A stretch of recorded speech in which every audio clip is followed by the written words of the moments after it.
Hello, thank you for joining me for this Love Data Week 2026 session. If you enjoy this presentation, please share that on your favorite social media channel using hashtag Love26. So where's the data? That's the theme of this year's Love Data Week. My name is Chris Hillier, and I'm here to reassure you that the data is in fact here. It does exist, but it's just not easy to find. Also, it's mostly fragmented and generally underused to the extent that any potential value or usefulness that it might have can only really emerge if it's presented as part of a human story in a real world context. Most data is not presented that way. It most often is collected for some purpose and then archived. It's very often never activated in any practical, useful sense. So the data is there, but it just isn't being used or interpreted in a way that tells us its whole story, or in a way that uses it to its full potential. I'm speaking to you here today as a representative of Carib Data, an innovative Inter-American Development Bank funded regional program. It's been specifically designed to help Caribbean organizations improve how they interpret, communicate, and ultimately make better use of their data. Very often data is collected and archived, as I said, just by a single data holder in a single sector, when it would clearly have made many potential benefits to multiple stakeholders across many sectors. We've designed a system where we take underutilized data and build narrative frameworks that lead to better actions and outcomes for all parties. Carib Data currently works across multiple sectors, including public health, climate resilience, social development, and other related sectors. The principles that I'd like to share with you today in this presentation emerge directly from that work. So as I said, data is everywhere. It's generated, collected, analysed and archived in a repeating life cycle. For the vast majority of the data, it's born, it briefly lives, and then it functionally dies. The odds of generating any true insights or any unexpected actionable advice are very rare. Again, not because the data is missing, because it's simply underused and underinterpreted. In the Caribbean, with a preponderance of small island states, this problem is extremely and especially acute. Data is often collected solely for compliance purposes, not for actionable use. So once it's reported, it's then left dormant, technically complete, but operationally it's silent. So this was the data problem that Carib Data was formed to solve, and I'm sure it's a paradox that many of you recognize. How many of you have instinctively felt that your handling of data was a wasted opportunity? How many of you have realized that your own data could potentially point towards some useful action that might lead to actual measurable outcomes that in turn might deliver real world impact? So we're not talking about simple information or knowledge, but intelligence. What happens when you look at data use across a whole ecosystem? For example, a company or a town or even a region like the Caribbean. Imagine a system where multiple entities are collecting data, but without any shared purpose. This data exists everywhere, but it's disconnected, unaligned, and often unintentionally chaotic. In that environment, even good analysis struggles to lead anywhere meaningful.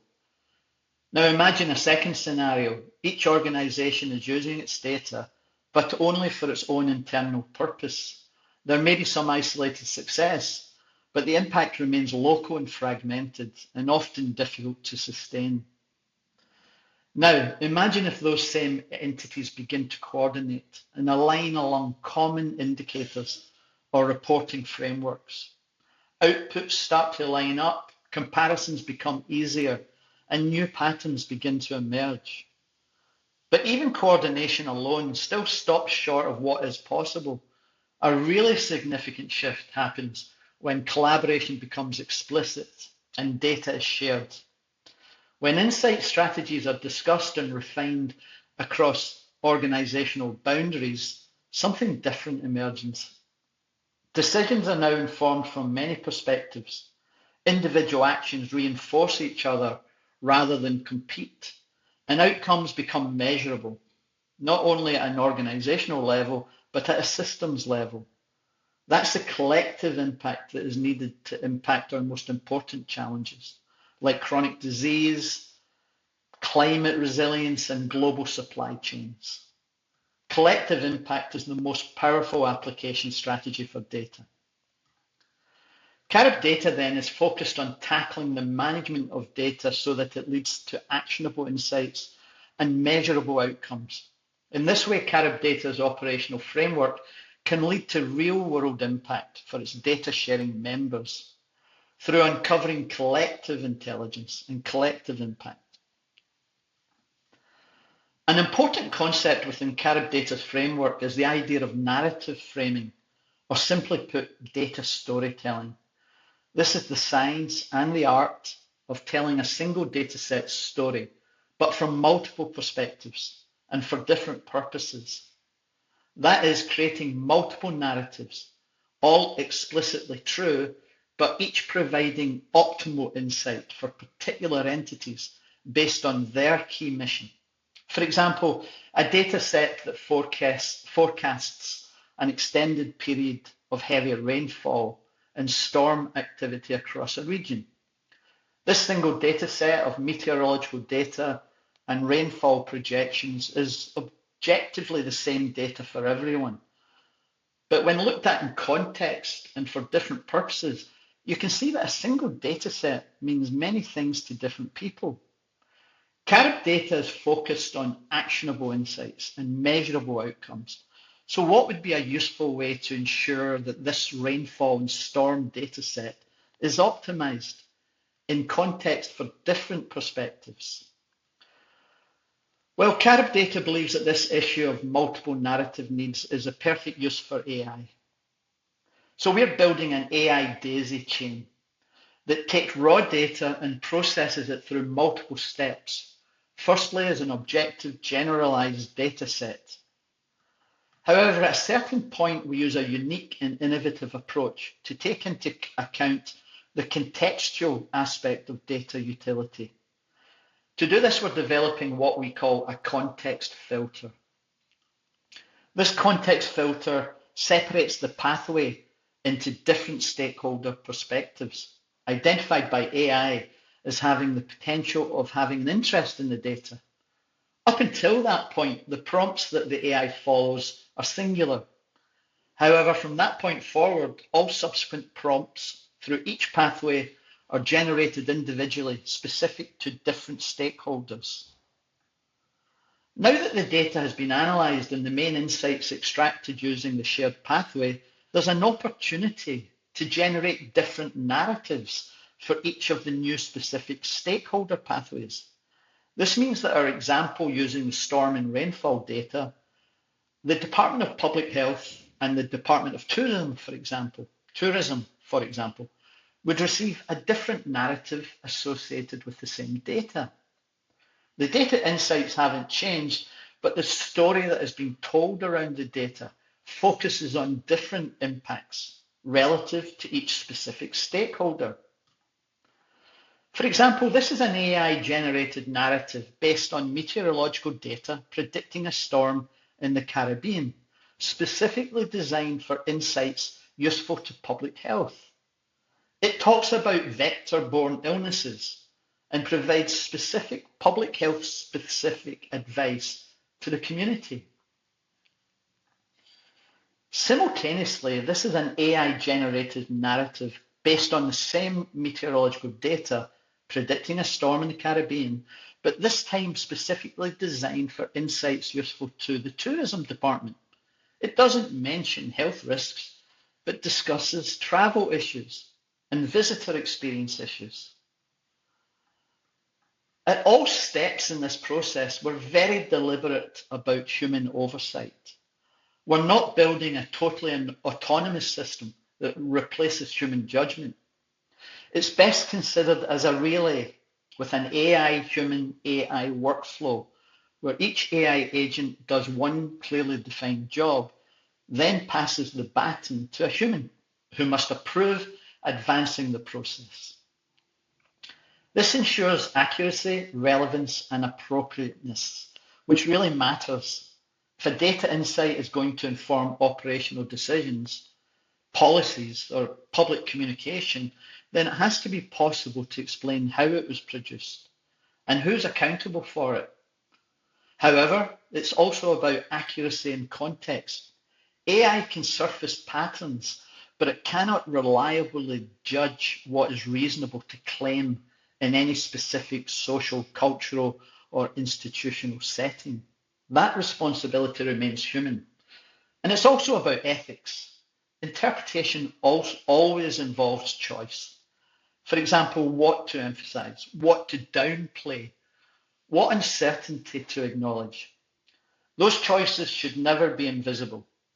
So we make sure that Carib Data's reasoning is always explicit.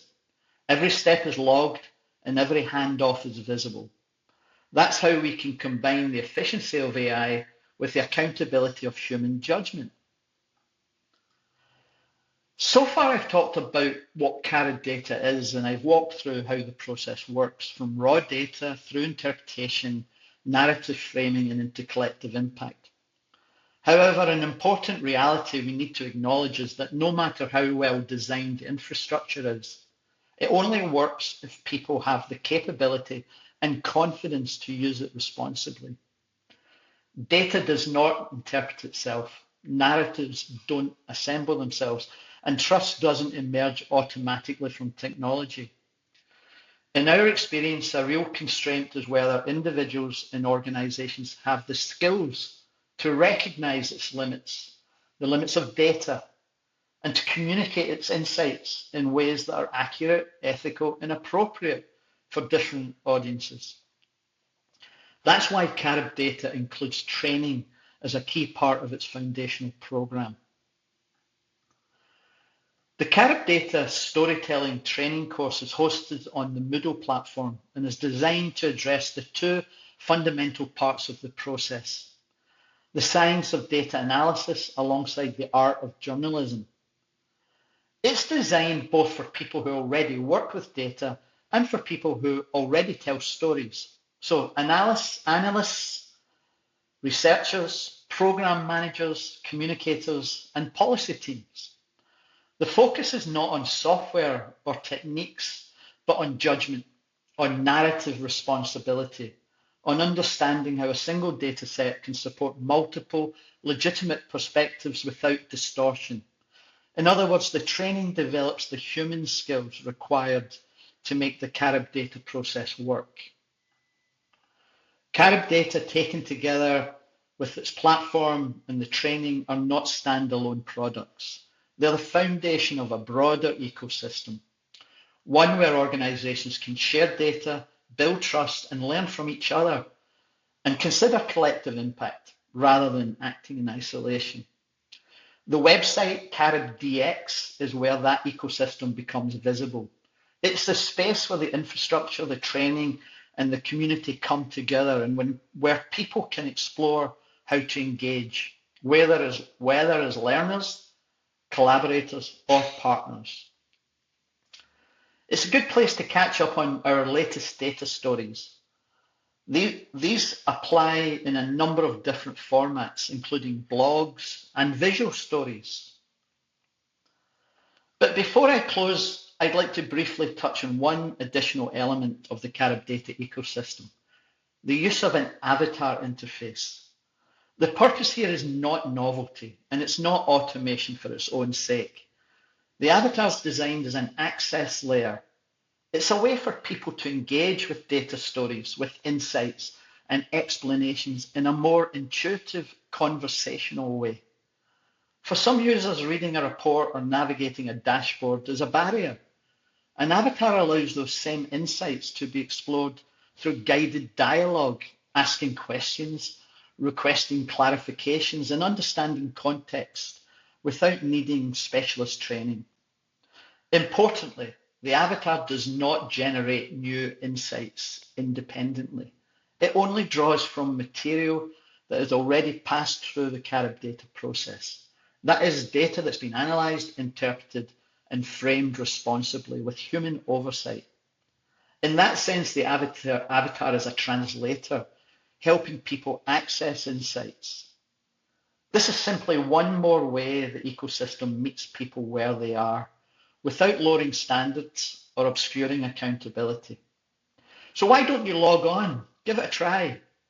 Let me show you a quick example of what it looks like in practice.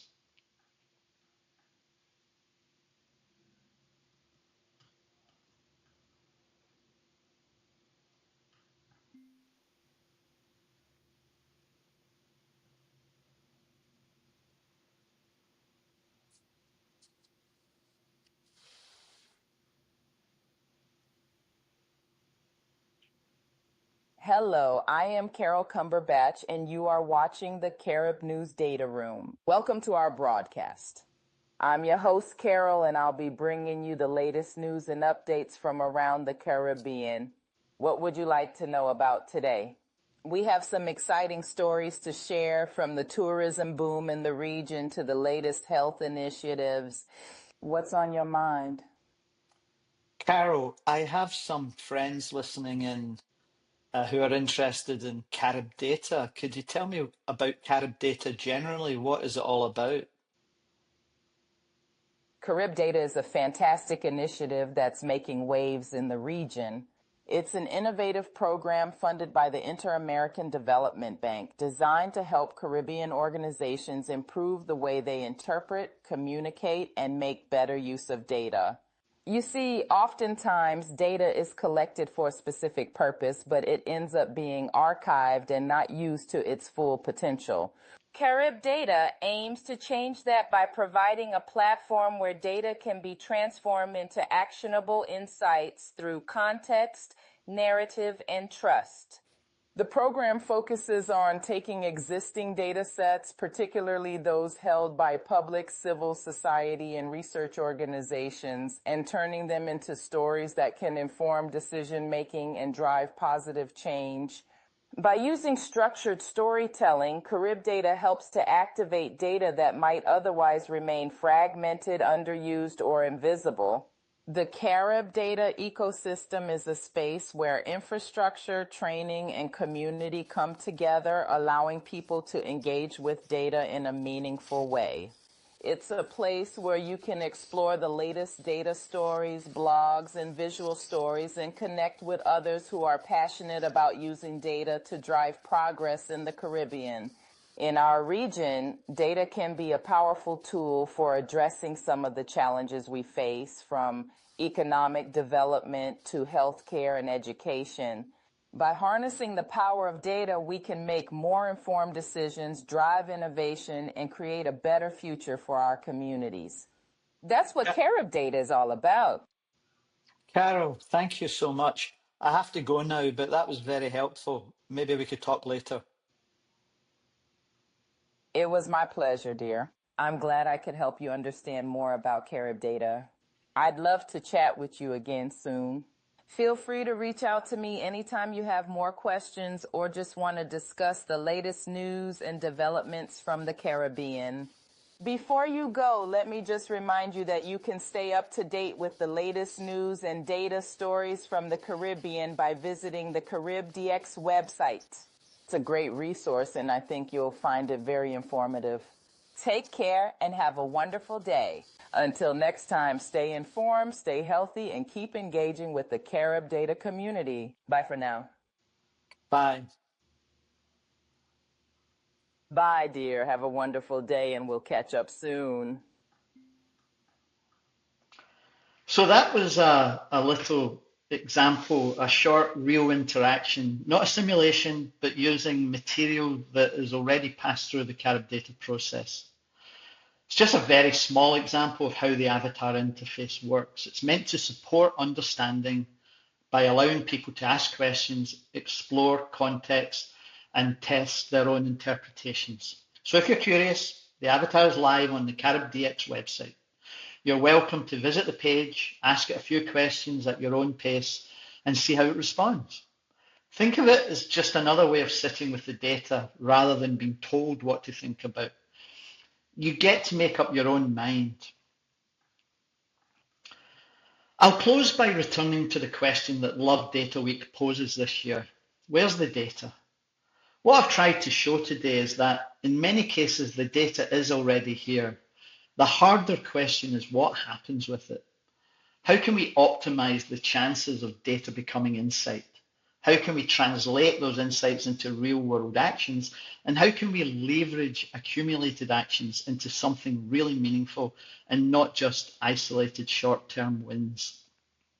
Carib data exists to address those challenges, not by replacing existing systems, but by extending them through infrastructure, training, and an ecosystem designed for learning and collaboration. If this approach resonates with you, there are a few simple ways to engage. If you're interested in connecting now or simply following the work as it evolves, then the Carib DX website is the best place to start. It's where the data stories, the tools, and the community will intersect, and where you can decide at your own pace how and whether to engage. Thank you for spending this time with me and for allowing me to share the Carib data approach with you. Take care and goodbye.